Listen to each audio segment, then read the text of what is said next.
ဇာတိကိုမပြန်ခင်မှာပဲဘီလာရဲ့ရေကူးကန်ထဲမှာဗိုက်စာနေတဲ့မိချောင်းကြီးအတော်များများကိုထည့်ထားခဲ့တယ်လို့စာကြည့်ခန်းထဲမှာလည်းကျန်းတန်းတဲ့ကိုမိုတိုဖိုကြီးတကောင်နဲ့အစိပ်ပြင်းကောင်းနေကင်းချင်များအတိုက်တိုက်ကိုမွေးထားခဲ့ပါတယ်ပြီးတော့ရီစာဟောင်းကတကားလာခောက်မှာကိုငြိမ်လေးစောင့်နေခဲ့တာပါအရင်ဘဝတုန်းကကျွန်တော်အားလက်ရက်မှာဇာတိပြန်နေတော့သူကသူ့မိသားစုဝင်အားလုံးကိုခေါ်ပြီးကျွန်တော်ဘီလာမှာလာနေကြတာဖြစ်ပါတယ်သူတို့ကကျွန်တော်အိတ်ခမ်းမှာအိပ်ပြီးဈေးကြီးတဲ့ဝိုင်းတွေကိုတောက်ခဲ့ကြယုံနေမကပဲသူ့ရဲ့တူလေးနှစ်ယောက်ကလည်းစာကြည့်ခန်းထဲကကျွန်တော်စုဆောင်းထားတဲ့အယုတ်တွေကိုဖျက်ဆီးပစ်ခဲ့ကြတာပါကျွန်တော်ကအပြစ်တင်ပြီးတော့စုရကလူမှုရေးနဲ့ကျွန်တော်ကိုအကြက်ကင်ပြီးလူမှုကွန်ရက်ပေါ်မှာတိုက်ရိုက်ထုတ်လွှင့်ကကိုတက်တေချင်းအောင်ဆောင်ပြီးဟန်ဆောင်မှုပြခဲ့ပါတယ်အယုတ်နှင်းငယ်အတွက်နဲ့သူ့ကိုအသေးလဲဖိအားပေးနေပါတယ်ဆိုပြီးလူတွေကိုလိမ့်ညပြောခဲ့တာကြောင့်အမှန်တရားကိုမသိတဲ့ online အသုံးပြုသူတွေကလည်းကျွန်တော်ကိုအယိုးထဲထိနာကျင်ခဲ့ကြတာပါသူတို့ကကျွန်းတော့ကုမ္ပဏီကိုဝိုင်းပြီးတိုက်ခိုက်ခဲ့ကြရုံနဲ့မကပဲတချို့ယူသွတ်နေတဲ့ပရိသတ်တွေဆိုရင်မြေအောက်ကားပါကင်မှာချောင်းမြောင်းပြီးကျွန်တော်ကိုဓာတ်နဲ့အချက်ပေါင်းများစွာထိုးခဲ့ကြပါတယ်ဒီလိုနဲ့တွေးထွက်လွန်ပြီးတွေးအိမ်ထဲမှာကျွန်တော်မရှုမလတေဆုံးခဲ့ရတာပါ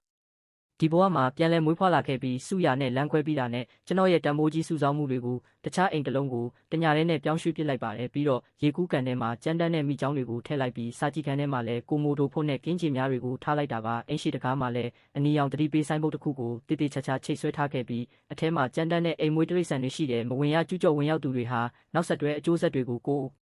တိုင်တာဝန်ယူရမယ်လို့ရှင်းရှင်းလင်းလင်းရေးထားလိုက်ပါတယ်ကျွန်တော်ကသူ့အကြောင်းကောင်းကောင်းသိထားတာမို့လို့သူခိုးဝင်ဖို့စူးစမ်းမှာကိုတေချာပေါက်သိနေတာပါဒါကတန်းပေါင်းများစွာတန်းတဲ့စိန်ခံပီလာကြီးဖြစ်တာမို့သူ့အတွက်တော့လူမှုကွန်ရက်ပေါ်မှာကြွားလုံးထုတ်ဖို့အတော်လေးလုံလောက်နေတာဖြစ်ပါတယ်ကျွန်တော်အိမ်မှာပဲနှစ်တစ်ကူကိုဖျက်တမ်းကျင်နေမှာတော့သူ့အတွက်တသက်မမေ့နိုင်တဲ့နှစ်တစ်ကူတစ်ခုဖြစ်စေရမယ်လို့ဆုံးဖြတ်လိုက်ပါတယ်အားလုံးအစင်သင့်ဖြစ်တာနဲ့တကားတွေကိုတေတေချာချာပိတ်လိုက်ပြီးစောင့်ကြည့်ကင်မရာတွေကိုဖွင့်ကထောင်ပေါင်းစုံကိုစစ်ဆေးခဲ့ပါတယ်။အဲ့ဒီနောက်ဘီလာကနေကားမောင်းထွက်လာခဲ့ပြီး10 ကီလိုမီတာလောက်ဝေးတဲ့ဟိုတယ်တစ်ခုမှာတဲခိုရင်းအိမ်ကစောင့်ကြည့်ကင်မရာတွေကိုဖုန်းနဲ့ချိတ်ဆက်ထားလိုက်ပါတယ်။ကင်မရာထဲမှာတော့ဘီလာကြီးကတိတ်ဆိတ်ပြီးခန်းညားထဲဝါလို့နေတာပါ။အေးဆေးနေတဲ့ရေပြင်အောက်မှာတေးစေနိုင်တဲ့အန္တရာယ်ရှိနေမယ်လို့ဘယ်သူမှထင်မှာမဟုတ်ပါဘူး။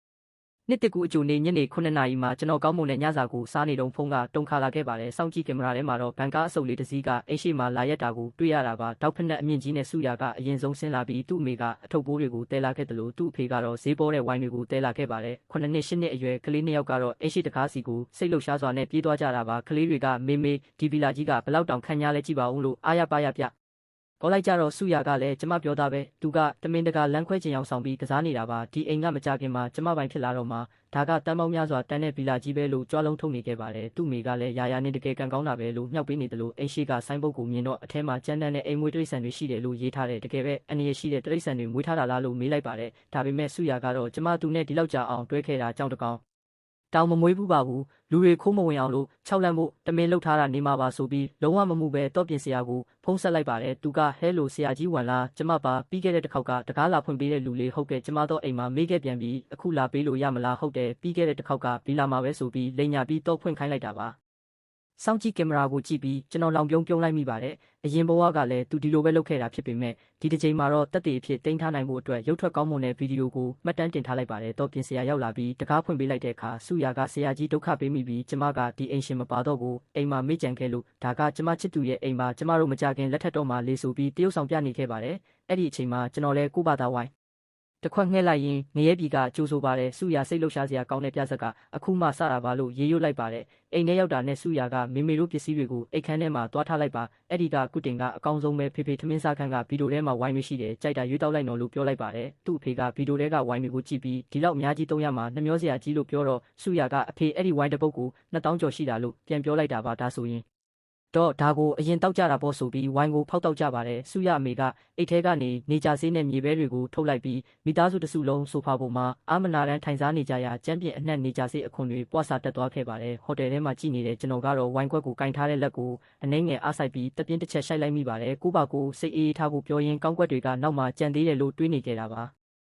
စုရကခဏလောက်စားပြီးတော့မှတခုခုကိုရုတ်တရက်တတိယသွားပြီးဖုံးထုတ်ကဆက်ဖီရိုက်တဲ့တုပ်ကိုဆွဲထုတ်လိုက်ပါတယ်ညီမတို့ရေအမလိုင်းလွှင့်နေပြီနော်လို့ပြောပြီးလိုင်းပေါ်တက်လိုက်တဲ့အခါဖန်တွေကရရကဒီနေ့ဘယ်ရောက်နေတာလဲဒီအိမ်ကြီးကအရန်ကြီးပြီးအရန်ခန်းထားတာပဲလို့ဝင်မေးကြပါတယ်စုရကလည်းဝါကြွားစွာနဲ့ညီမတို့ရေဒါကအမချစ်သူရဲ့ဘီလာအိမ်ကြီးပါသူမသွားမှန်းသိလို့အမကိုပြန်ပေါင်းထုတ်ဖို့အမြဲတောင်းပန်နေတာဒီအိမ်တော့ကိုလည်းအမကိုပေးထားတယ်လို့လိန်ညာလိုက်တာပါကျွန်တော်ကတော့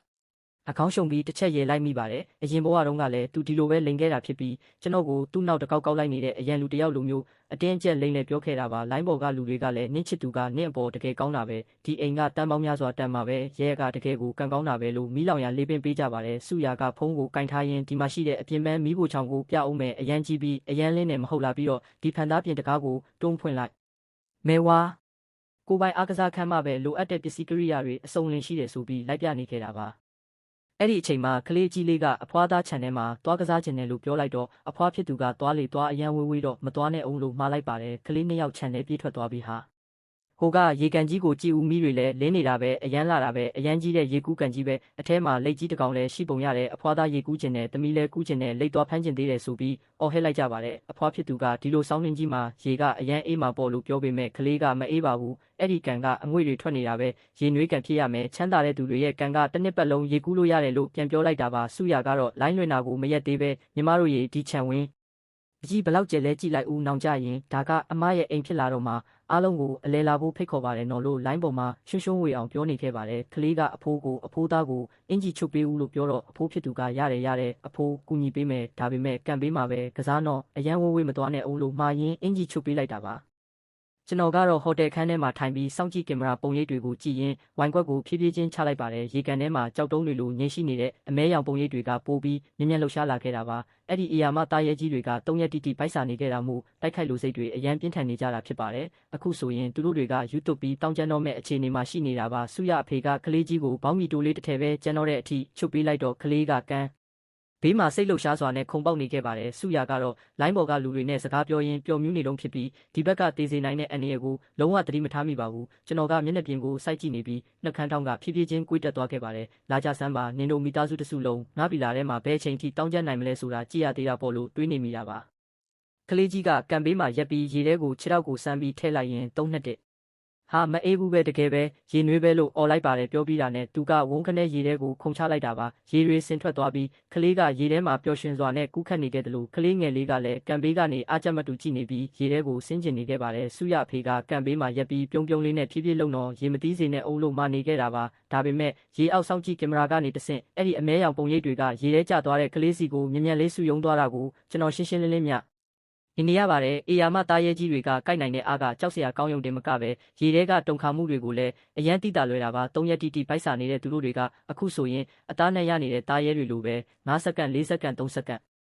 ရုတ်တရက်ကလေးကြီးရဲ့ရေတံတွေဟာအသေးခိုက်မတက်အော်ဟစ်တံတွေဖြစ်သွားခဲ့ပါတယ်သူကရေထဲမှာယူသွတ်စွာရုန်းကန်နေပြီးလက်နှစ်ဖက်နဲ့ရေပြင်ကိုအသေးအတန်ရိုက်ခတ်နေခဲ့တာပါတကူလုံးကလေးလံတဲ့အရာတစ်ခုခုကပြင်းပြင်းထန်ထန်ကိုက်ခံထားရသလိုရေအောက်ထဲကိုတဖြည်းဖြည်းဆွဲနှက်ခံလိုက်ရပါတော့တယ်